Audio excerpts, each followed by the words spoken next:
My goodness, we are joined by an old friend. He's not old. I mean, he looks a little bit older than I remember him, but he's not old. We've just known him for a long time. You guys will remember him as Lucky on GH and now as Eric Brady on Days. Our good friend Greg Vaughan joins us today. Greg Vaughan. How are you guys, man? Listen, I'm going to give you a compliment. One of the best looking men I've ever seen in my life. Damn straight. Well, like hair and makeup does wonders, but you know that Propecia, to help the hair grow out, I definitely use this. Propecia, that's funny, dude. How are you, brother? That's why your beard's out of control. You got to stop taking that Propecia. Yeah, I know. That's it's good. Thank God, it's like all the stress goes right to my beard and not to the head. So that's right. That's where the wisdom gathers. How are you, dude? Yes. I'm wonderful, actually. So much has been happening. I mean, amongst all this quarantine stuff, homeschooling 6 kids, it's definitely taken its toll. I'm definitely a professional connoisseur of many beverages in this time.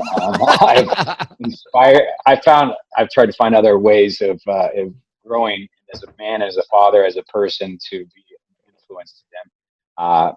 Hopefully somewhere it's just passed off to them. So, but other than that, it's been good. Good. But your research in terms of beverage consumption, that research has been strong? Yes, very good. I am definitely. I wish I was getting some stock options. How much that I'm, putting into these wonderful stores around us. Supporting the mom and pop businesses, if you will. Sure, that's right. You're supporting the local economy by drinking. It's good. Hey, we're all trying to support the community in whatever ways we can. You're doing your part. Well done. Yeah, let's we'll take a break from the drink talk because Bradford loves to drink. I'm very comfortable in that sphere, and he's going to run to the fridge right now. You're good. Okay, back to that. We all love to drink. All right, so that's been established. That's been established. Yes. But the thing is, I haven't taught. The last time I saw Greg, we were on a Southwest flight. Oh God, yes. Remember that? And we stood in the back for like an hour and a half talking and kind of catching up. Which was crazy. I'm like, what the heck? You weren't planning to be on the flight together. It just so happened that you were on the flight together. It just so happened. I don't even know where you were going. I think you were doing. I was actually heading into Tennessee. I think I was heading into Nashville for a bit, and you were on your way home. I mean, I don't know. Your time management is impressive. Well, I have no choice, Greg. I have no choice. You don't. So I think you were actually home from work, and I think I was just heading through Nashville to get together some friends, actually. Yeah. Oh, that's right. Yeah. So I know, dude, we could talk for hours with you, but I want to know exactly let's just start kind of when you left GH, right? Mm-hmm. So we'll get into before, and, I know you're from Texas and all that stuff, but like for me, like our lost years are after you left GH, right? So I know I've seen you pop up on all kinds of shows. So how long were you on GH? What was your run there?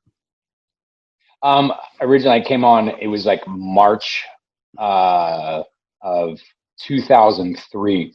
I was just coming off of Y&R, and the opportunity, I was like, my executive producer right before the Christmas party of all time to tell somebody, it's like, hey, we're letting you off contract. We're going to wrap up your story. I've been there almost a full year at Young and the Restless. And going into the holidays, this is pre-marriage, obviously, and kids and stuff, and trying to still establish myself in that genre, and getting in with everybody there. And this great storyline that was, budding.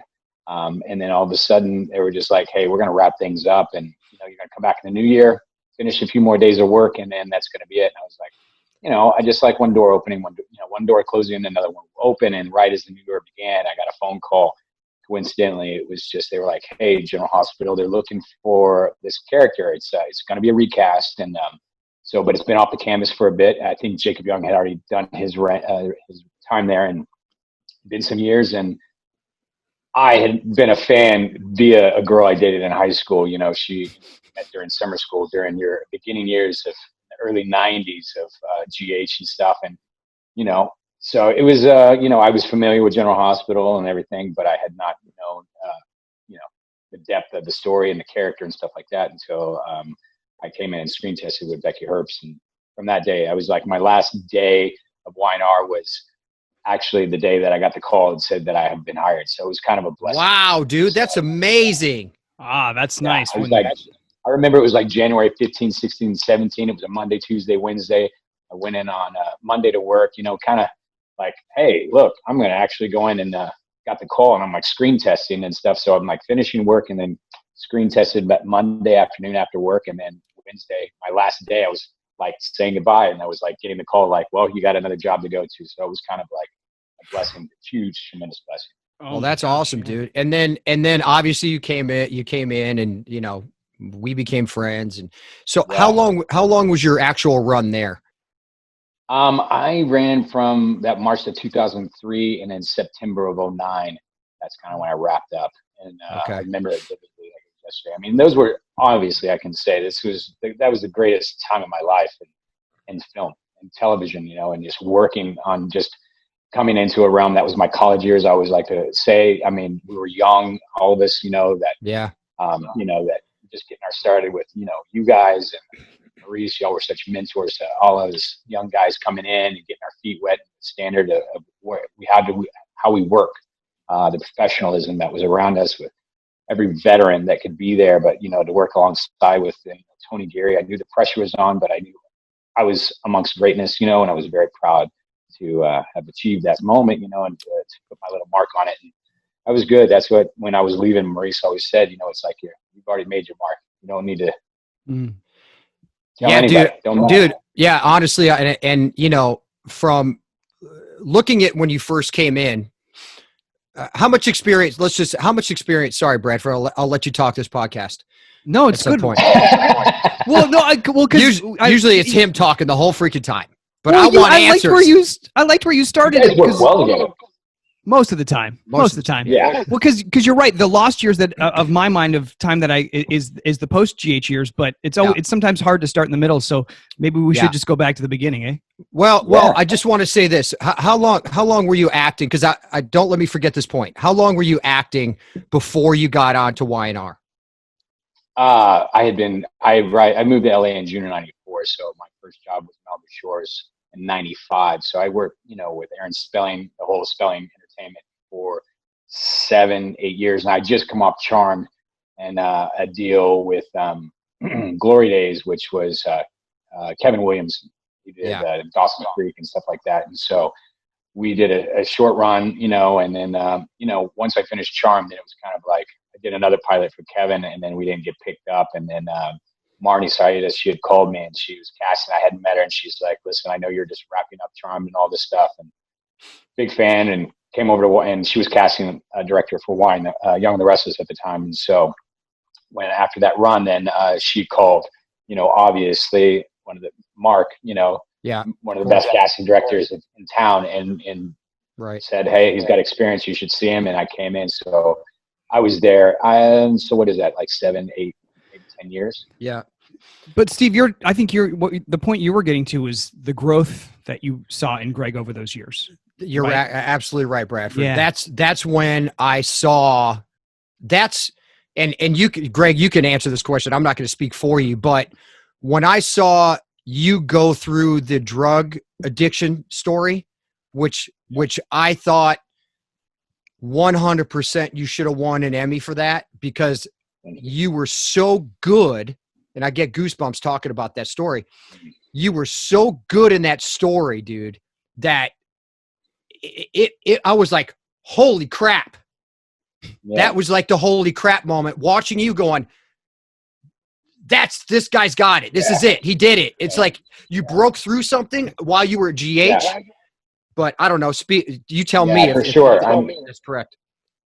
Yeah, I mean that, and I thank you for that. And just saying that, I mean, you know, and it comes back to some of our conversations which we had, and you know, I always look to you, or Maurice, or anybody that I admired as their craft and how they worked and stuff. And you always said, you know, you got to find the beginning, you got to create the art, because you know we have to pace ourselves, you know, because you got a long time to make this story work. You know, you got 6 months usually what you invest, what we all invest in that time that you're there. And so it's just like, don't show everything right. Don't play your cards yet. Just take your time. And if you don't get the best work today, you still got tomorrow, because when that moment comes, you're going to be ready for it. So just, just nice cruise control, pace yourself, and enjoy every day along the way. And I was excited about the storyline and talked about like with Bob and I, Bob Guza at the time and Chuck Pratt, just about the creative aspect of what I think Chuck was gone at that point when that story came along, and he was like, I want to get into a lot more deeper self-medicating, choices, but there were some things that I think were approved or appropriate, and so we kind of got the pill addiction, which was the hydrocodone, and stuff like that, which I wasn't familiar with by no means. I've never, participated or done those type of things, but on an everyday level. So it was a little bit of research, a lot of work, but it was some of the darkest places because I had to really dive in, and I was just looking back, and I don't think I've been so candid or open, but my father, when my mom and dad were high school sweethearts, my father, the last conversation I had with him when I was 9, and he went to prison because he was very heavily into drugs and stuff, and so it was a bad time. But I just kind of reflected on that and just kind of like the train of thought and doing some intervention, courses and stuff and participating. I had some friends who are professional psychiatrists and therapists, and so reaching out to them and watching, God, I mean, what we have today for research and YouTube. I mean, those were really beneficial, but I was, just watching things that I was drawn to. So I was very excited about the opportunity to have a story because I had waited for so long. And, it's like, as and all the stories that we were doing and the chases or the costumes and, the dancing, the ball dance or whatever, the singing singing stuff that GH was very well known for. Oh yeah, the nurses ball stuff. Yeah. The ball. Yeah. That's it. And, so it's just like, I finally had been given a story and I was like, I can't screw it up. So I think there was a lot of pressure on me. And I think I wanted to earn the respect of my entire cast, my peers and Tony, and just washing away, squashing any doubt of what had been left for me to carry, because it was like with Jonathan Jackson, and all his award and success, and Jacob Young, and then him winning, and not ever being in the same circle. So I was always, I thought I'd get one step ahead, and this kind of was like a catapult that kind of got me out a little bit ahead. And so and they say you do one great storyline, and if you're lucky to get one great storyline, then be thankful, because that can be it. Sure. So, sure. All right. Let's go back a little bit now that we kind of touched on that. So where'd you grow up? Born and raised in Dallas, Texas. Yeah. So I was born there, and then I stayed there until I got through high school. And sports were kind of my, my thread of opportunity. Growing up, with a single parent, with a younger brother, living, in a house that was probably, if maybe 1,000 square feet. Sharing a bed or a twin, and then living in a mobile home. So I by no means I didn't know what money was. I was just very not sheltered, but not deprived, but I enjoyed all of that I had. But I do understand now as a parent and somebody who's worked very hard, the value of dollars. So, my mentors were my grandfathers, in my life. And I think my leadership through that, kind of always kept me, grounded in the sense of remembering where I came from, but don't forget who you are, and trying to stay close to home as much as I could. And then so eventually after high school, after too many sport injuries, because I was a decathlete, I was in football. In Texas, obviously, you just kind of play everything very much like you guys did. You thought you looked at sports as an opportunity. That was maybe where you thought your life was going to go? Yeah, well, in my sophomore year, I got into the state quarterfinals in track and field. And so that was kind of my ladder to getting to the top, of like, okay, I got to give up baseball, but I'm really good at this. And I had a new head coach coming in, and he was a decathlete at Abilene Christian University, and he saw my skills in track and field. And I was doing the sprint relays, and the mile relays, and he's like, I think you have something special. I think you could. I don't know if you can get into like a Division I school, but you may get into a smaller school. But I think if you have an opportunity like I did, you need somebody to push you, and he really got behind me. I mean, just kind of went from there. My training regimen went crazy. So I got hurt really severely after my junior year, and it kind of put my football career to the side. So I was hoping for football because we were in Texas football 9-5A. We were, really hardcore about our football, as Steve knows. What position did you play? I was kind of a jack of all trades. My final one was quarterback, but I mean, most of it I was playing linebacker. I played running back. I played free safety. I played corner. I mean, I was kind of like just, an all-around athlete, just a matter of trying to find the right hole to fill. Greg, how much did you weigh when you were playing football? 196. 196. Okay. So you ended up as the quarterback, though. Sexy. Well, I wasn't the biggest, by all means. I mean, I have to take every quarter of an inch, millimeter, centimeter that I can gain. So I was right under that 6 foot mark, with my pompadour hair. I think I could get over the 6 foot mark. Totally. I was fast, and I think my speed kind of put me in a place, and I was very competitive, and I really, no matter what it took, I was there. I was about a team, and it wasn't about me. I just went in and gave it all I got. And then after my junior year, I had my head injury because I was pole vaulting, and I went about 15 feet in the air. I was doing for the quarterfinals. I was going for state this year, and so we were in the quarterfinals. I was independently competing in the Texas State relays and stuff like that, and then we went down and getting ready to go to Waco, and I just overshot the mat, and it was about 15 feet in the air, and I came down and landed on the metal box on the other side of the mat. I flew over and landed on the back of my head. And oh gosh, dude! I had 57 stitches. It happened on a Wednesday. I woke up Sunday, my mom beside my bed, people coming in and visiting while I was there, and I lost about 30 pounds. And that was basically it. I couldn't get medical clearance after that because the concussion was so severe. And I was as a child, I was such an accident prone kid. I was in and out, and the doctors knew me by first name in ER. It was just like, hey, it's Greg again. What are we stitching up today? I had many injuries. So now it's like the whole Lethal Weapon, like Mel Gibson sharing your scars. Who's got the biggest scar, So that was sports for you was obviously you loved it, but it was another door that closed early.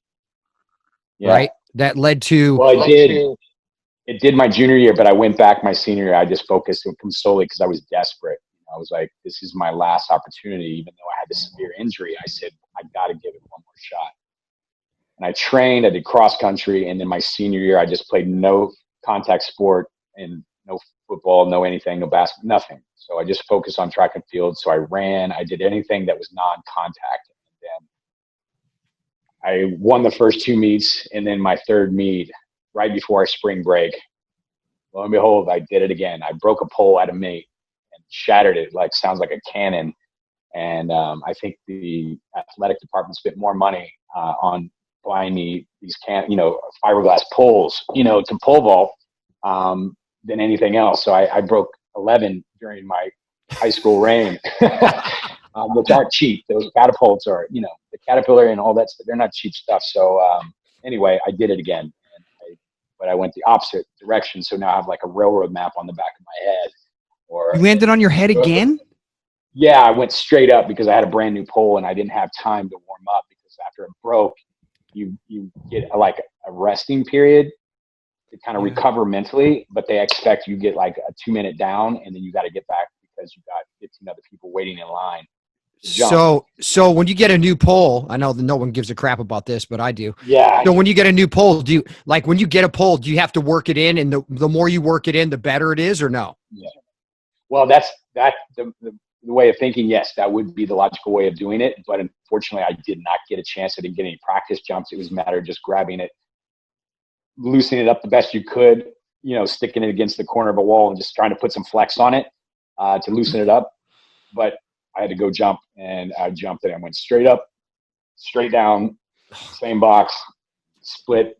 I woke up in the ambulance on the way. I was in Grand Prairie, Texas, and I went to Grand Prairie Hospital. mom got the call, and I said, but I'm awake now. I'm not like I was in the hospital for 5 days in a coma. So, yeah, so that was it. And then I had spring break to recover, and then I went on, and I didn't make state, but I went on and went to regionals, and then I didn't place. So I got in the top 10, but I didn't get an invite to get to state. So that was it. That was my career. And then, that was all she wrote, but it was great. And I loved it. And I just thought I could go on and walk on somewhere. And then a whole new career began. So, I mean, like how did those injuries impact you emotionally and obviously physically? Like, did you feel like the consequences of those things? Or I think like, I'm sure everybody's experienced dropping their kid once or twice now as adults and parents, and I learned through my pediatrician, after my son fell off the bed, he rolled over, and they said your brain tissue and your recovery is very good because you're soft and it's still growing. But as a senior in high school, I'd already had 5 concussions. This was my last concussion. That's why I couldn't medically be cleared again. That was it. It was just like the risk and reward was just too much. They did tell me the older I get, and I could have some dementia or some memory loss, Alzheimer's down the road, because the brain trauma I've significantly countered quite a bit. But we live in a world that's built on pharmaceutical drugs. So one day, Well, they always say, exercising your brain is good for brain health, and memorizing 30 pages a day, that's pretty good brain exercise. Tremendous. And it was a challenge because, like, unfortunately, like some people who have that photographic memory, I did not. And so the time that I spent, especially coming in, into daytime television, which required the memorization skill and a learning set, I would really beat myself up a lot. I mean, I would spend hours and trying to create a method to the madness, and trying to there's the method actors, and there's those that just can learn and do. And I just would try to learn one at a time. And you had scenes that were back to back to back in blocks and chunks, at 8, like Steve could shoot a whole day, and how he did it, we were all impressed and amazed by. I did not have photographic memory, so there was struggle, and I would get frustrated a lot, and in those areas, because I was a perfectionist and I put so much time and heart into the craft. And then finally I found a way to beat it. And it wasn't by taking any type of medication, because I don't. And, but it was I didn't know Redlin or anything that give you focus, and, Adderalls or anything like that. It was just straight, which I know a lot of people do in life because of other reasons, but are being ADHD and all those types of things. But my thing was just I'm going to overcome this. How do I do it? So I actually talked to somebody, and clinically, and just how to strengthen my muscles and stuff like that. And this was preparation and practice, obviously. But now I do word puzzles and Scrabble with my kids, and perfect it in those ways, because I find that was good mental practice, and then, it's the craft, the words, you do the same storyline for so many periods. As I gotten older, I've gotten wiser in how I prepare. So what was the transition after when you were done with sports? How did the turn towards the arts, and how did that happen? Well, I mean, as a kid, I was so drawn to television and movies, and I just have I spent every summer with my grandparents in South Texas, and they lived in the hill country.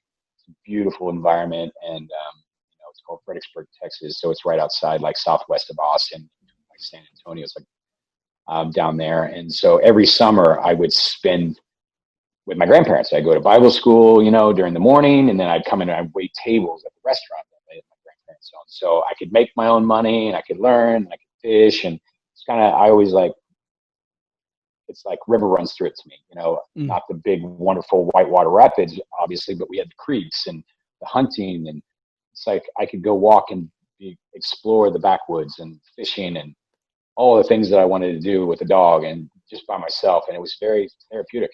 I loved it. And, but my grandmother and I, we'd go to the library, and then my grandfather and I, we would watch movie after movie after movie. And I was just so drawn to it. And then we had the Five and Dime store. So I'd make my money and then I'd go to the Five and Dime store, get in toys I wanted, but I'd go across the street to the movie theater, which was the only one in town. Awesome. It was just like the only one on Main Street, but it was like, it was like a 99 seat theater. That was it. That's all we had, and I was like movie after movie after movie, breaking. That's the best, dude. Those are the best times. Those were the best, parachute pants. Yeah, that's baby. Where I was at. I know you parachute pants in the hills of Texas. That's right. That's how we did it. We were living large. I know, but Greg, I think we're similar in age, but those summers, like the movies that would come out in the summer, right? Were so that was such a time in my life. Like when I would come visit my dad in California from Ohio, he was a huge movie guy. Like we would go because of, Westwood, California. That's where all the movie theaters were, right? That's where everything was happening. We'd literally go, there were movies coming out 10 movies coming out every Friday almost.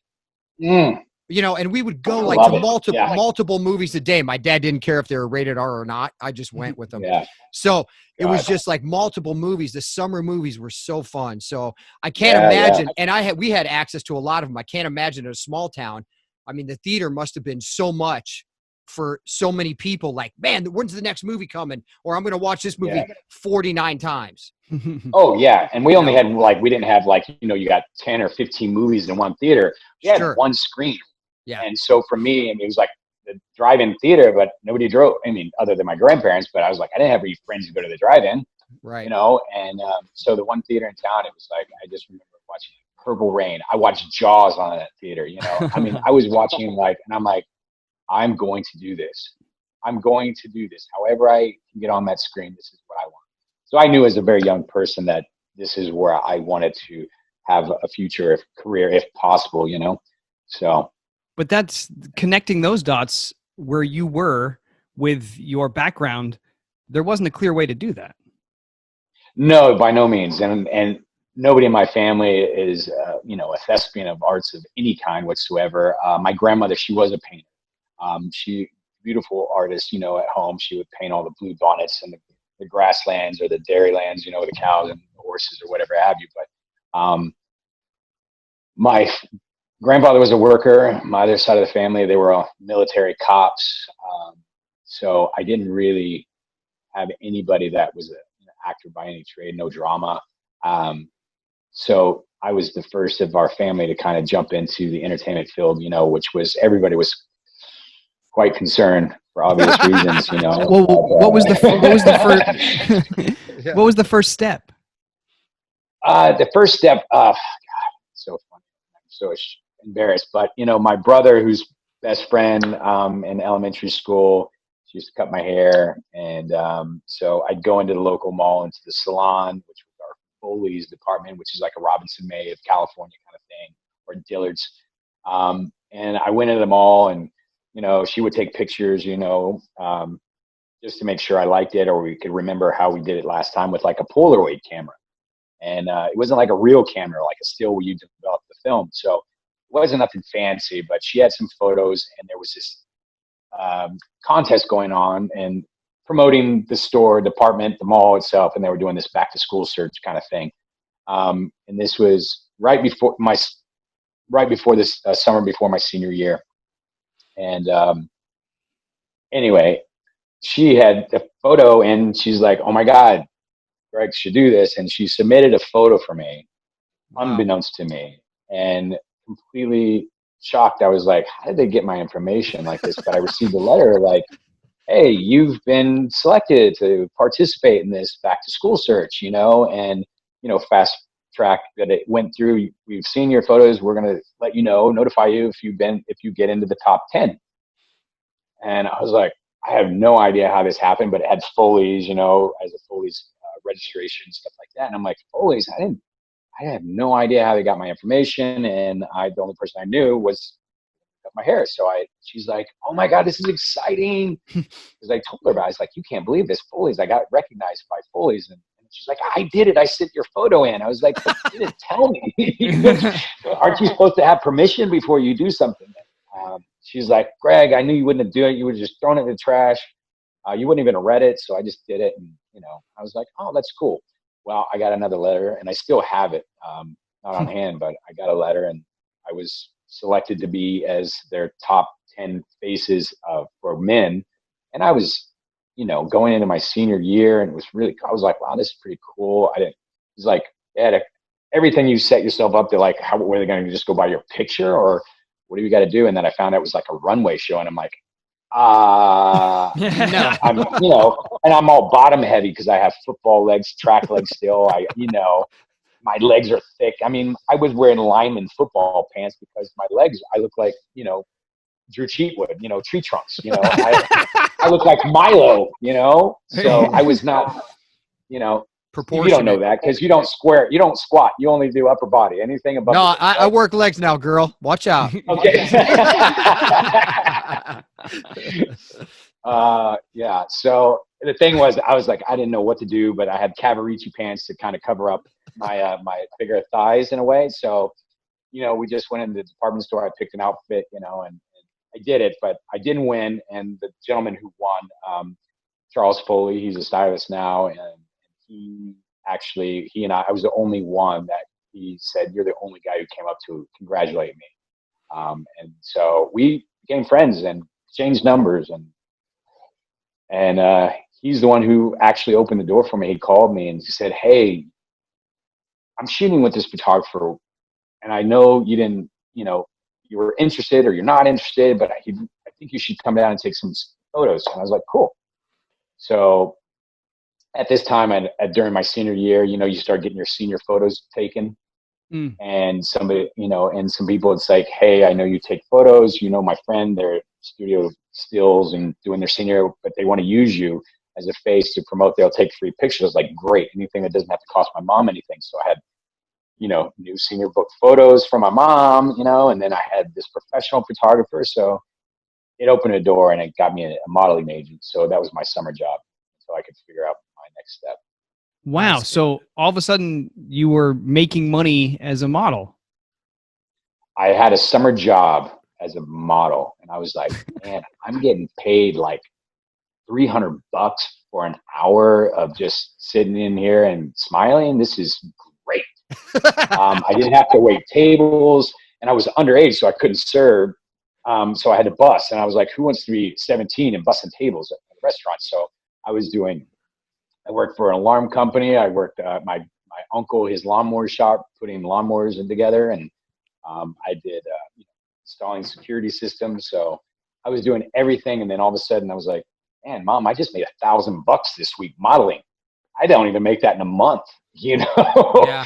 And there's that much work in Dallas?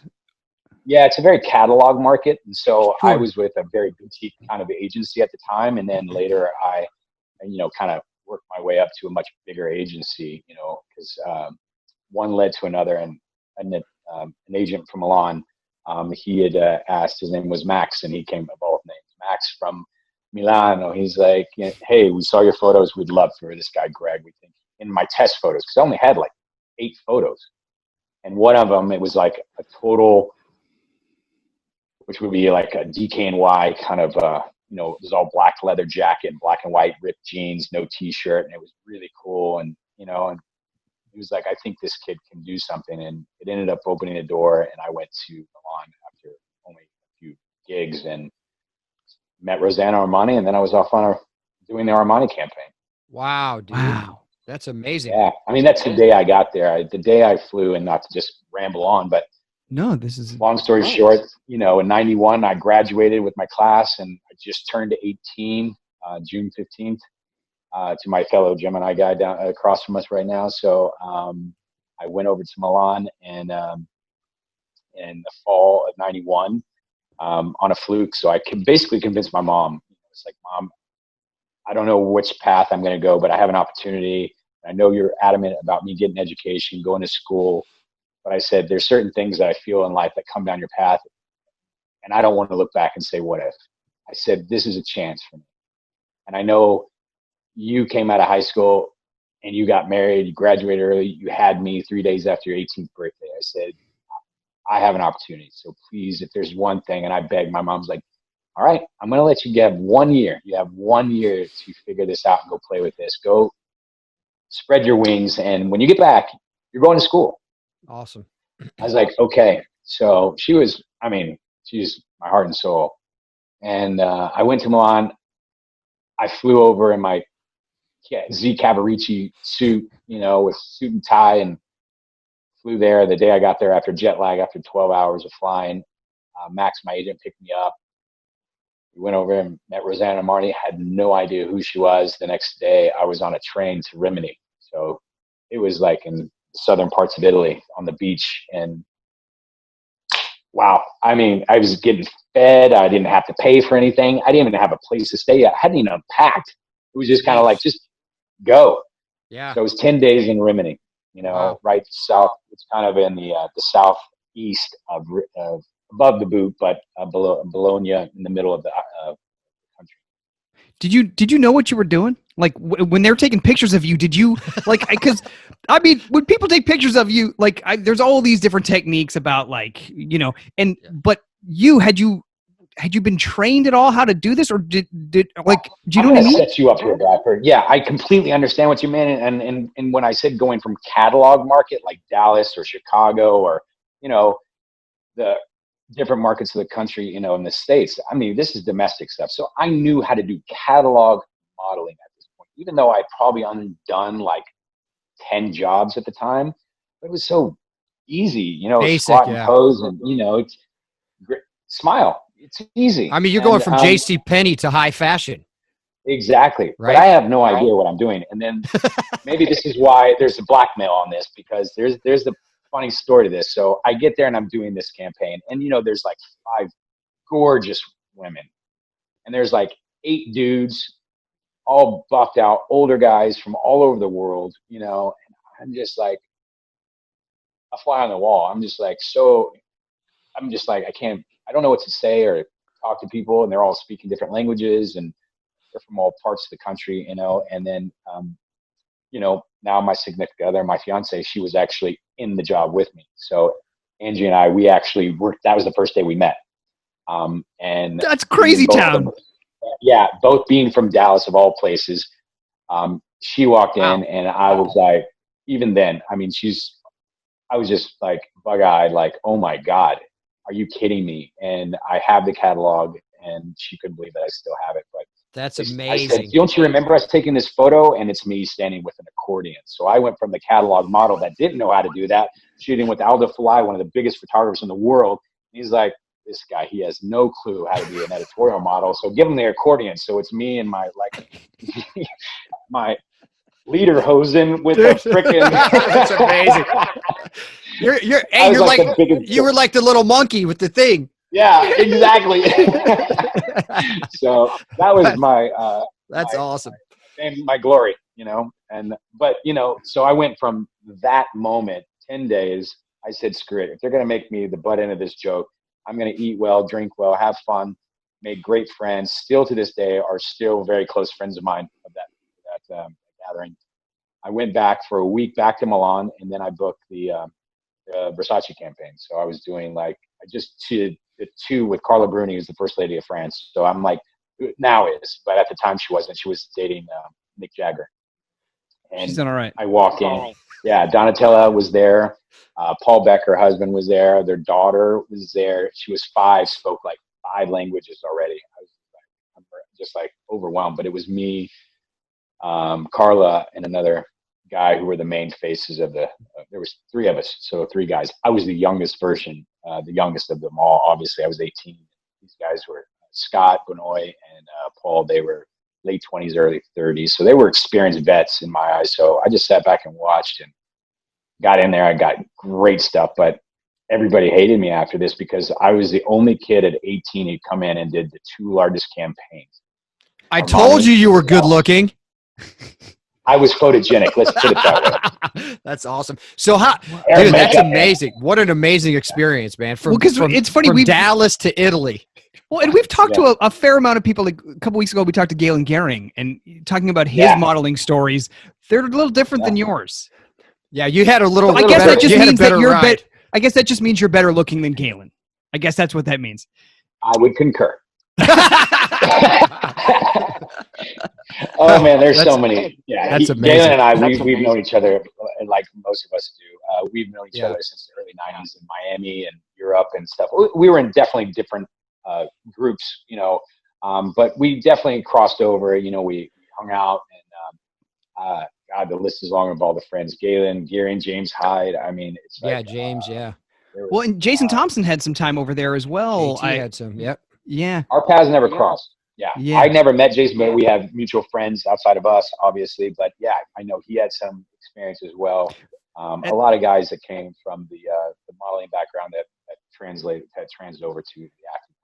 So once you do those two big campaigns, though, are you like, oh, well, I've done this, so I guess, or once you do those two campaigns, or is it like, oh, well, I'm gonna be a supermodel now, or was that like, I've accomplished this now, what's next? What do you know what I mean? No, yeah, for sure. No, I mean, even though I had done those two big campaigns, they weren't out in the world to be seen yet. So they weren't out, and I had no idea I just didn't know. I was just like, we're just taking pictures.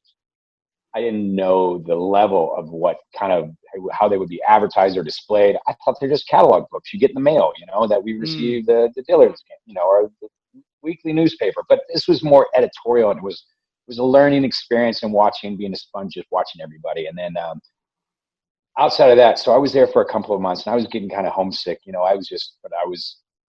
Thanksgiving was coming up soon, so I was just like, I really want to go home. The weather was changing. I'd already been here since the beginning of September, and I've done some other stuff in between that. I've traveled around on a train, I met some great friends. But it was like, I need to go home, and I got home. And then a few years later, I just basically learned it bought me my first car. I mean, it helped change my way of operation from a business and making my money work for me. And then, I came to the conclusion, like, look, I'm here as a poster child. I'm not here it's a woman's world. Men, we're just fortunate to have an opportunity to be in it. Great experience traveling the world. I've been 5 countries, I've been on 5 different continents. So I'm like, I've seen the world more than most people from where I came from. Most of those people that I graduated with were pregnant, married out of high school, and trying to get an education and raising children, and a lot of them are my family, and I just was very fortunate to get out. So I feel very blessed. I mean, God has really opened so many doors in my life, and So what was the door to Hollywood? Door to Hollywood. Well, basically after 3.5 years traveling the world, I was burnt, and I had driven to Miami, and the girl I was seeing, it was just our paths were we were just going 2 different directions, and we kind of called it off. And I was in Miami one day, and I was just, the light came on. I just like sitting at the beach, and I was just like, I'm done. And I went home, and I packed my little apartment, on Ocean Boulevard, and I packed my suitcase and threw it in my car, and I left it. I didn't tell anybody, and I drove home. And everybody's like, "Oh, you got casting this week. You have to come, please, Greg. We need you. Where are you?" And I'm like, I mean, the thing is, it's such a non-real world. This is reality, and I needed to get back into reality. And everybody it was beautiful. I mean, the women were amazing. All men were in shape. I mean, it was just a 24/7 party. It's like we partied all night and we worked all day. And not reality. Yeah, not whatsoever. Not in the way you really make money. I mean, like, what I knew was labor work. I was a blue collar kid. So I went home, and I went home, and I sat home, and my mom was like, "All right, what's going on?" She's just going through a phase, tired, exhausted. I mean, you have to understand, 200 days of the year, I was living out of a suitcase, Mm-hmm. Knowing where am I going next? It's like, oh, they want you in New York. Oh, you're on a plane. It's just exhausting. So that was my life for 3.5 years. And then finally I went home, and I said, I just need to stay home, and I want to squat for a bit. And then I did. So this is like March of 1994. And I went home, and my mom's like, "So what are you going to do after a couple of weeks?" I said, "I'm going to go wait tables." And she's like, "You're going to what?" And I said, "I just need to be around real people." So I got a job waiting tables at Outback Steakhouse in North Dallas. And Nice. I was serving the blooming onion. I was just getting in there I just want to be around real people. I wanted to play sports, and do things outside of just, what I had been doing. Something tangible. And I was there. Yeah. I just want to connect and have conversation outside of like, who's smoking what tonight? We're in the club where everybody's tripping, and this is like in the AIDS epidemic era, this is post, AIDS in mid 80s, so it was scary times about what you were doing and who you were going out with, and everybody was such an incestuous environment. So it's just like, I needed to get a grip and like what I wanted. And I was soul searching actually. So it's a good way to put it. So I went home and spent time with my family because I missed out on a lot. And I was kind of figuring it out. My mom's like, okay, Greg, look, you need to do something. What are you going to do? And I said, I don't know. You know what? Let me go to work and then I'll let you know. So I went to work, and a couple of days before, we were on our waiting staff. We played on this co-ed softball team that we played other restaurants. And I was served a beverage, and I was underage, but my manager was not the proprietor of the restaurant. He was just my general manager. And so the proprietor of the restaurant, the supervisor, found out that I was served and drank at the bar, and I was fired the next day. And it was right before my 21st birthday. So I was like pissed off. I drove home because it was just one of those things you just don't even think about it so naturally, because I've been traveling the world, and doing whatever I wanted to do. I could go to a vending machine in Japan and buy a beer, Right. It was like, there was no European. It was like, you grew up with wine on the table. There was no judgment. Right. There was never a question of like how old you are. You were never ID'd. Sure. And because models were treated with such status, in a sense, we were the Hollywood of modeling wherever we went. If there was a modeling industry in Japan, it was like red carpet rolled out, eat, drink for free sushi as much as you want. You go into Italy, Milan, or Germany. It was just London. It was just a big party. And then so finally I was like, I can't believe you're terminated. You're the one who hired me. You knew how old I was. And anyway, I went home and told my mom, and she's like, well, I hope you made a decision. So you got 3 more days, figure it out. And it's either New York or LA. And I was like, what are you talking about? She's like, Greg, I've heard you. I've seen you. I know what you want. You want to be an actor. So go work on it. So I packed my shit. I said New York or LA, and I packed my truck, my little Ford Explorer, and packed it up, and I drove to LA. Because New York, I was like, those are theater actors. Those are like the Robert De Niro's and the Al Pacino. I'm like, right. I'm definitely not in their lane. So I'm going to go over here because I have modeling still. I can go and I can make a living modeling in the catalog world. And, and I have friends. All right. So I reached out to them, and I went to LA. Wow, man. What a journey, dude. That is crazy. And you said that was 94. And so you started working pretty quickly, yeah? Yeah, I went in June of 94, of all places, all times. My welcoming committee was O.J. Simpson on the run. Not to bring up old times, but that's the day I arrived. Yeah. Wow. That's the day. That's an interesting time to get into LA, yeah. Yeah, for sure. And I mean, traffic jams, helicopters everywhere. I was like so pissed off, because I was such traffic. I'm like, I can't. This sucks already. Nothing's changed. I think it's even worse. Welcome to the traffic, my friend. Yeah. So anyway, I got there in 94, and then I got into acting class at General Huntay. I was my acting coach, and worked with some really wonderful, talented, successful people who came out of that class. A few months later, I just kept practicing, working out, doing commercials, doing modeling, still making some bread and butter. So I didn't have to go get a real job because I wanted to be available to spend more time in going to acting class. And then I found my way into Howard Fine's class. And I was in Howard Fine, pretty well-renowned acting coach. And the next, I had done a lot of commercials up until that point. And I did some. So you had reps. You had reps immediately. I did have a rep. I got with a pretty good rep pretty quickly. Oddly, I did. And Malibu Shores came about, and I went in and read, and I read for the casting, and they brought me back in, and then I got to sit down with Aaron Spelling himself, and he's like, he gave me a really sit down one-on-one. I went in for like an hour and met with the executive vice president Duke and Aaron. And we just sat and talked about TV and what it meant, about what his world was like. And I was so kind of like on the Charlie's Angels in Vegas and all these shows that he had produced that I was like, I was more in a fan moment than anything. Right. Like totally like, hey, listen, believe in yourself, and acting is the windows to your eyes are the windows to your soul. So just be as vulnerable, be who you are. And it was my first real experience, to jump in there, and then had a great run the first year at NBC. Yeah. So I that mean, was my first I think I auditioned for Malibu Shores, cause I tested for 90210. Oh So yeah. I always was, Aaron Spelling was such a kind person, for a guy who was so successful, and I met him numerous times. Really cool guy. And then weird stories. My dad knew somebody who worked for Aaron Spelling, and we went to a big party at his house when I was like 14 years old, and I wasn't even in acting yet.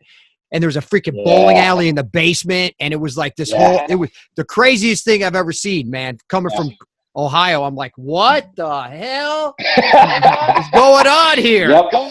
But where are we at? Yeah, that's somebody's house. Yeah. Been that's down there yeah. So so you started working. You got it. So you were doing some primetime stuff, obviously, right? First. Yeah. And then how was that transition going from primetime to daytime for you? Because, having a tough time sometimes with the amount of material, you have less in primetime than you do in daytime. So you go to daytime. When you went to Y&R, what was that transition like? I had no idea the work ethic that would require, the amount of dialogue. I went from doing, like you're doing it's like you're spending 15 hours on a set and you're only doing 3.5 pages, and you're like, wow, this is a piece of cake. And so I kind of had that same mindset and that kind of work ethic of just preparing what you're doing for that day. But when the work ethic, or the day that you're filming, the amount of material that was left on your lap, you're like, these are 3 scripts and this is what you want me to, so you're doing like that 30, 40, 50 pages in a day, and that's 130 pages a show. So it's like, it's a lot of material. And especially when you come out of the gate. So I think I put a lot of restless nights and a lot of pressure on myself because I wanted to perform. I was just kind of like, all right, I've been in front of the camera. I've done some primetime experience, and I've been doing it for the last 29. I was 29 when I got the call because it was right before my 30th birthday. And you have to understand, those years was such an emotional, financial roller coaster. I was living in a 700 square foot apartment. I was getting low on money, and I was like, God, what do you want? I had like $88 at one time. And I was just like, is this really what you want me to do in my life? Is this my career? You want me to do something different? Please show me. And then I got a residual check. And I was like, okay, thank you so much. I can pay my rent. Yeah, I can't tell you how many times I was on that same, like, I'm out of money, and then all of a sudden you get a residual for $1,000 somewhere, and you're like, I can live another month. I was very blessed. I mean, I just felt like all the commercials and stuff, and I had some great. I was doing like Old Spice commercials and national spots that were running forever. Yeah, and then Charmed, it was great. And then I was just like, it was just the highs and lows. It's the, in that realm, it's like you're a dime a dozen. You are expendable, and you always have to be prepared. And I really didn't. I knew that then, but it really hit home when I was at GH. Yeah, like you got to know your shit. Excuse my French, but you just really got to be on your game and take it serious. And working with you guys and stuff like that. I mean, those were the best years of my daytime run. And I love it, and I take it. You guys and set the bar high. It was a special time. We had a lot of fun, dude, for sure. Great fun. All those super soaps and all the fans that we met. Oh yeah, dude. It was kind of like being in college with your buddies. Right? It's like you guys cut jokes, and the next thing, and it was like, okay, guns. I was like, how did you just the transition was so amazing. How you do that? So you could cut jokes one minute, and the next thing you could be on cameras on. Let's go, turn it up. Yeah, you guys, I loved it, and that's how that's what we're very fortunate. Do what we do. I love it, but it was hard. It was a learning ground, a learning space, and Yeah. trusting myself and my instincts and not beating myself up. And I think that's what a lot of young actors do. And I was an advocate for somebody who, just like anybody, I was like, if you have a shot to get into any type of daytime that's remaining, I completely encourage you to do so. I said it's a great learning space, but this sandbox, this playground, this platform is so amazingly surrounded by so much talent. And you'd be fortunate to even be a part of it. You know, this is the foundation of television, you know, and Yeah. there it is. Well, why don't you just run us through, after you left GH, kind of, because I know you were doing something in Atlanta, right? Yeah, that was more recently. I after GH, Yeah. that was a bombshell. That was hard because I just, you know, we spoke a lot about things and just investment, you know, and about trying to turn dirt into gold, which you seem to do often. And you know, we were buying real estate, you know, and then the economic boom. I think at the time, our executive at the time, you know, it was right before I was about to re-sign, and after a good drug storyline, I was like, you know, I'm going to re-sign. You know, there's still a lot to grow here, and I feel like I'm just getting my feet wet, really getting immersed in the character, you know. And I jumped on the contract and I took it, and then I built a house, and then that economic bubble, when it popped, it took me out, and I lost everything. So, and I was a new parent, you know. I had my son. That was September of '09.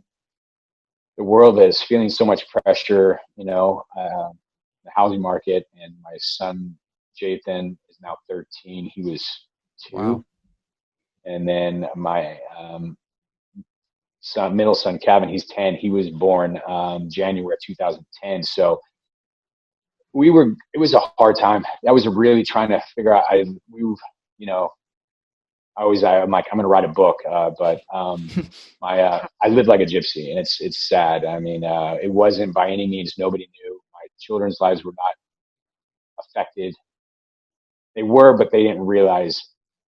We tried to keep it as them so completely out of everything, and Sure. the boys, their mother and I, we were distancing ourselves in a lot of different ways, and it was an emotional, financial distress. I mean, that I wouldn't wish upon anybody. I think that's contributed to somewhere in here. But everything I built, you know, I was losing so much in every way, and my family was falling apart and breaking. You know, I had lost some family members. You know, at that time they had passed away, and so it was like supporting so many people that you already did, and it's like they're there for the money, but when the money's gone, everybody leaves you. You know, so you find out who your true friends are, and things like that. So I lived like a gypsy in a storage, in a car, in a hotel. Those were difficult until I got back on my feet. And, you know, it's self-doubt. Obviously, it comes with the territory. You start questioning what you're doing and how you're doing it. And you're just trying to provide, put food on the table, and where you want to go. And I did a lot. I did some great movies, you know. I was really working on myself again. And then I ventured in, worked in some entrepreneurial businesses and stuff like that, started a company, you know, the money that I was making, but then it was affecting the internal structure of the family again. And when things were rocky, marriage is tough. You know, there's not a book. Nobody gives you the book, you know, No, they and don't. raising children and stuff like that. So our paths in life were definitely distancing stuff, and it was enough. And, we just try to be the best parents and co-parent, and this time. And the opportunity, Marnie, once again, reached out to me, and she called me, as she's now the head casting director for Days of Our Lives. And I was somewhat unsure.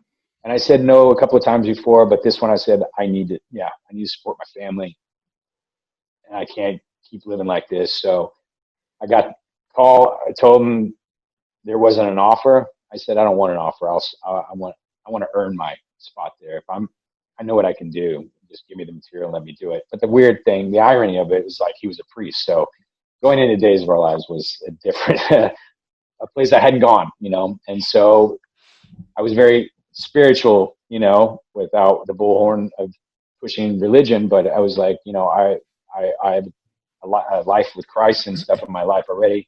It was a foundation. So I knew I had something to draw from. And I just had to redefine it and make it my own. So it was another recast. But the recast, since Jensen Ackles had left the show, he originated it and left. So I didn't have you're number 3 now. It was like, Right. he hasn't been on the show for 15 years. So he's Right.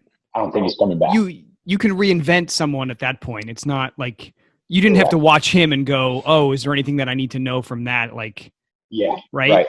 You didn't. So the pressure wasn't as heavy in that respect. That exactly. There was none whatsoever. I mean, he's like, he left, 20 years old, and now it's like he's a man. Well, it's funny, Greg, obviously you went through a lot. I know people deal with this stuff all the time, right? And you went through a lot, and no one really knew. I mean, the public didn't know what you were going through. But it's funny now that you say this, because I could see it in your performance on Days of Our Lives. Because when I was watching the Emmy stuff, and you won, right? Yeah. You what year did you win? That was just 2 years, 2018. Yeah. So, I mean, just the stuff, it's common a lot in actors' lives. Like, when I won my first Emmy, I was going through hell with my father off camera, like alcohol and just a lot of pain. And I thank God for acting, because I was able to get that out. Most people never have a channel to deal with this stuff. We can go to work, and guess what? I can cry today if I want. I could bawl today. I could yell today. I could do what I want today, and that's obviously awesome for us. But your depth of work, man, it was pretty incredible to see, man. So congratulations. And I know it's a tough road. But you seem to be doing okay in the Red Room right now. Yeah, I've this is the devil's room, the devil's in here now.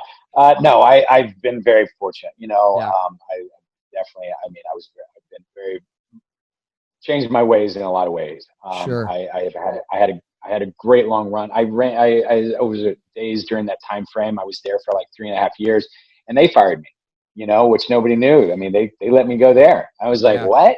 Yeah. Like we're shutting your character down. We're going to change the scenery, new head writer. I was like, what is going on here? I'm like, you gave me this thing. You made me a priest, a Catholic priest. I'm not Catholic, and I'm a priest. And now you want me you putting me in the corner, and I can't do what you really physically, what you should ask me to do. It's like, it's funny the way you can typecast certain people, but when you kind of strip them of the ability, you hog tie them and you put them in a corner, there's only so much you can do. Sure. The first 2 years, I definitely felt that way. And then then there was a lot of internal issues going on within the show, and they were working out, and they did. And then they sent me to prison. And because of that, they were like, we made a mistake. So the storyline in those last 13 weeks, they said, look, your contract's up and we're not going to re-sign you, but we are going to do you for a 13-week cycle. And in those 13 weeks, I think I did 10 shows. And those 10 shows, I said, well, these are going to be the best 10 shows you've ever seen. Wow, man. And then, that's pretty amazing. And then, I just took it from there, and then I ran off, and I got to Thanksgiving and holidays, New Year, and then and I got on to Queen Sugar, and Oprah Winfrey and Ava DuVernay, pretty well renowned, both of them themselves in their own rights. And they were like, we want you back. And I'm like, well, it's too late. I'm on a primetime show again. Well, and that was exciting, because that was one of OWN's one of their first scripted shows, right? That's correct. Greenleaf and Queen Sugar are the first 2 originals. Queen Sugar was definitely number 1, and Greenleaf was being made at the same time. So completely different environments, different settings, but one's in Chicago, one's in New Orleans, obviously. And then, but no, we were the thread of the fabric and materials, that quilt, and we created something very special. And I knew it was special when I went in and met with Ava. It was like that same feeling when I met Aaron. I got the same feeling. There's creative influences were just flowing, and I was like, my scene partner, Bettina Wesley, who I did a chemistry test before I did, because I looked very much like I kind of do now when I read for it. I had longer hair though at the time. I read for Ava, and she's like, I just want more. And I was like, okay, well, you need me to do anything? She's like, no, I'm fine. And I didn't know what to say. And then 3 days later, like, you're doing a chemistry test, and they had Tina Wesley, who plays Nova Bordelon, on the show. And we came in, and amongst 10 other guys, they were screen testing. And I was like number 6. So you sit around, you wait, you start replaying, you know, your motives, your intentions. What I'm trying to get here? Where do I want to go? What's this scene about? Where are we going? What's the beginning? What's the middle? What's the end, kind of thing? And so I went in, and Retina, she's already tested, you know, screen tested with 5 other people. And she's like, hey, do you want to rehearse? And I said, no, let's shoot it. And we went right to tape. And I walked out of there. I knew I had it. I didn't care who they were seeing. I was like, it's my job.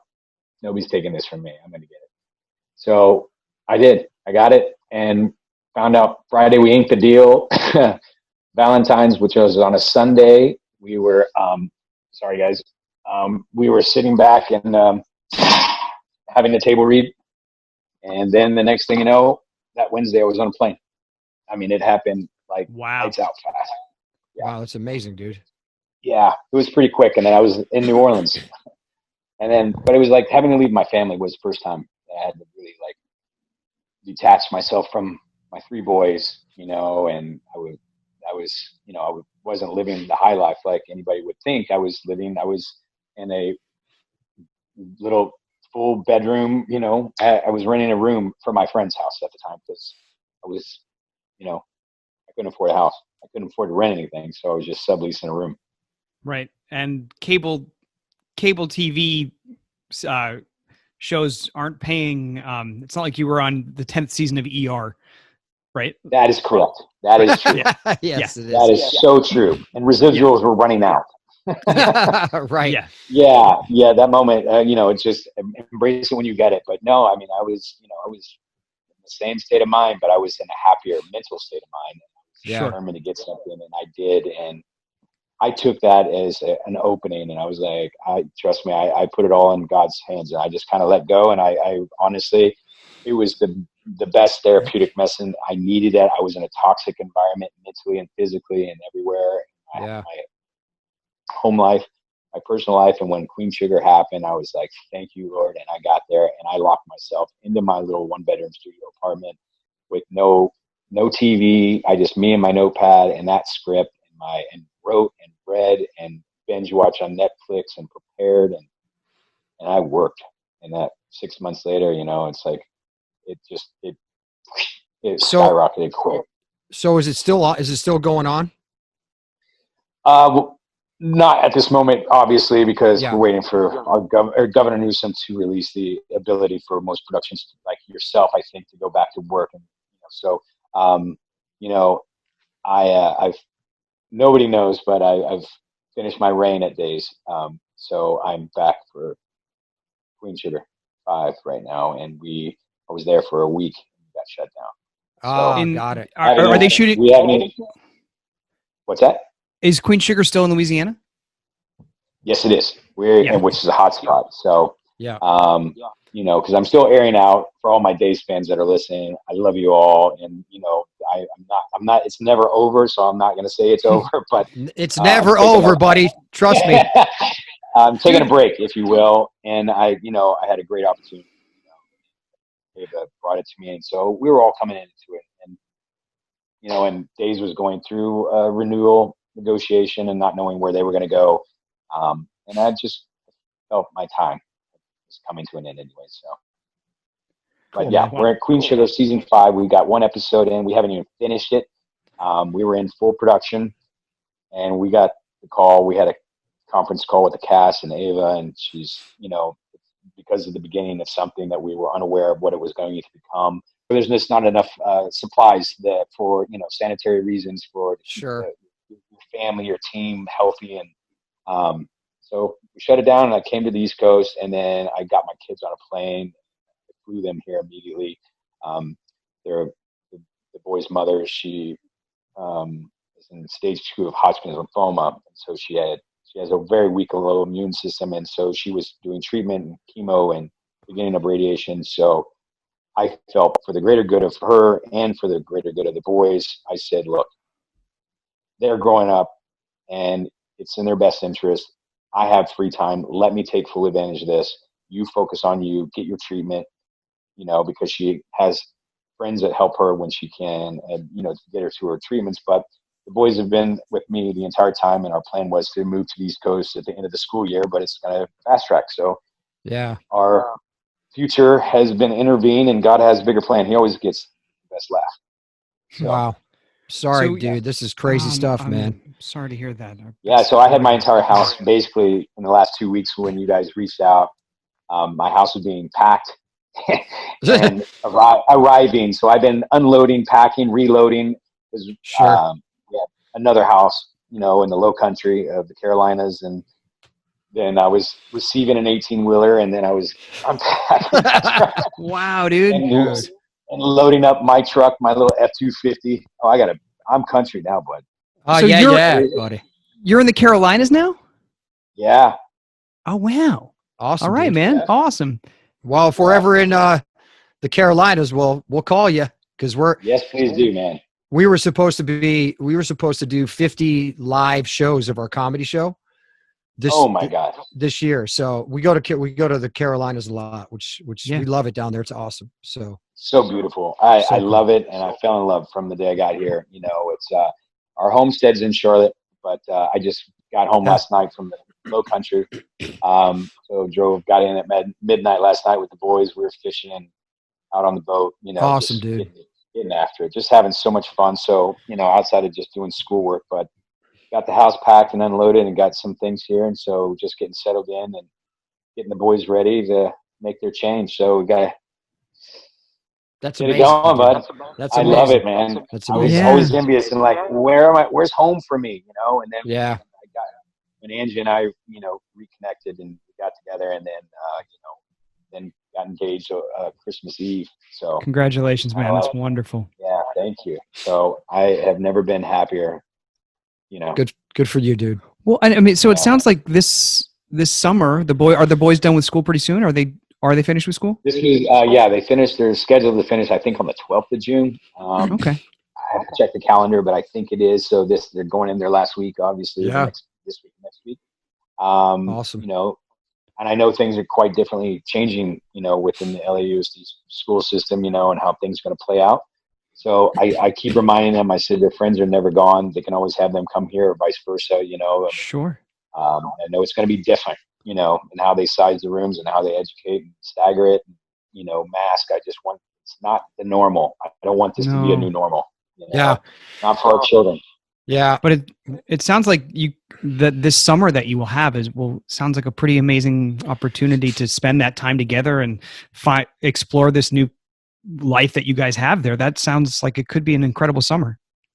Yeah, it really is. It's been last summer. My boys, I was filming in New Orleans last summer. So they spent the entire summer for like 10 weeks straight in the low country, learning things they don't normally see in their everyday life of what they've experienced in California. It's like outside of just sports and being on a cul-de-sac, it's the palm tree mentality of like, how many times can you keep going back and forth to the beach? You really got to be a beach person. You live on it, or you got to be, but I lived in the valley, and it was just like, all right, we got, let's go sit in the baseball field for the next 3 hours and watch practice.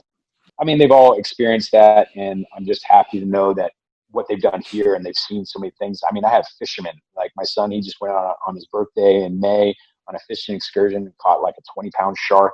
It was just like, yeah, I mean, it's like we're doing things, and we're learning. I got my captain license, so we're boating, and my boys are learning how to boat, we're tubing. I mean, Cool, dude. I feel very, very blessed and fortunate because we were not in a major hotspot where everybody was quarantined. Sure. It was like a little slice of pie of heaven, and we were out biking, exercising, doing things that not everybody could do. Yeah. So I was like, guys, you feel very blessed and fortunate to be here. Go outside and, we could play for sure. pickleball, and we could go biking, we could go mountain bike riding, and just doing things. We were learning how to play tennis before they pulled the plug on that one, and so, right. I mean, there was only so much, they were dock jumping. I mean, they're getting cut on barnacles and, and with the swimming with dolphins. I mean, it's just crazy. So incredibly beautiful here. And we fish. It's like that. I'm going fishing. they fish so much. It's like they're gonna it's so much fun. That's awesome, dude. Well, look, man, I'm so happy for you, and I know you're gonna enjoy the new Brady Bunch life that you're living. It's gonna be it's gonna be a lot of fun. It's fun. I know, dude. It's work, but it's fun. It pays off. Yeah. It'll pay off. It'll pay off. So now I understand why my mom was drinking so much when she had children. yeah, totally. Well, thank you, dude, man. It's Thank so you. great to catch Thank up, you man. for your It really time, is. brother. We appreciate you so much. Likewise, man. I'm so proud of you guys, and congratulations to your family. And Steve, you had another child, I heard. God almighty. You know there's a way of preventing that.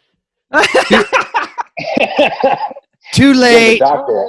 I know. But, Too late. Congratulations. You have a beautiful wife, and I know your family's gorgeous. Yeah, they're Bradford, I know doing he's great. got a couple of girls. He's got Beautiful, surrounded yeah. by women. Yep. Yes. But man, Wouldn't have it any other way.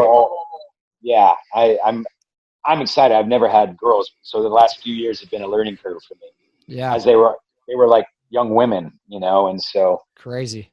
now I'm dealing with teenage stuff, drama. Man. My eldest son just became a teenager, so I'm like, yeah, you got girls and boys that are teenagers. So welcome to the jungle, baby. Yeah, it is indeed. Well, thanks you so brother. much, dude. You're so welcome, guys, and thank you guys for having me on. I wish you both success if you're ever out my way, and vice versa. Oh, we will be. We will be. we will. Yeah. All right, man. Yeah, I'll give you a special treat if you guys come out back to Charlotte. Go down and see Mr. Jimmy Johnson go race his car. I love it. He's retiring. He's retiring this year. He's our godfather of our two girls. So. He is. That's funny, dude. Because I had a friend who worked. I had a friend who worked for NASCAR, and at the time, Jack's favorite driver was Jimmy Johnson, and she got us to get a picture with him by his car before they took off. Before the race started. So he was a really nice guy. That's cool. Jimmy's amazing. Him and his wife are lovely. He's got 2 daughters himself, and he's back to doing what he's done. I said, hey, you know what? You got another thing off your bucket list. You got a virtual gamer on your resume now. So. Oh, wow. He's happy to be back in his car now. Experience with no fans, obviously. So, yeah, sure. Definitely, it's a treat, man. But all the best, you guys, man. You too, brother. Success. I can't wait to get back to our regular normal and go love on those girls.